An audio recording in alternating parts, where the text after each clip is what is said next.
உடம்புல உயிர் தங்கி இருக்க வரைக்கும் வேணா எல்லாரும் நான் இருக்கிற நீ இருக்கிற நான் இருக்க நீ இருக்க சும்மா பேருக்கு சொல்லுவாங்க. கூட்டு பாருங்க, ஒரு ஆள் வரமாட்டான்.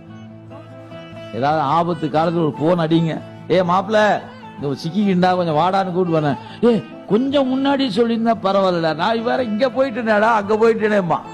அப்புறமேல கடைசியில கடவுளே என்னை காப்பாத்தியாரு அப்ப கூப்பிடு கடவுளை. புரியுங்களா? எல்லாரும் எல்லா நேரம் உதவுவாங்கன்னு நினைச்சிடாதீங்க.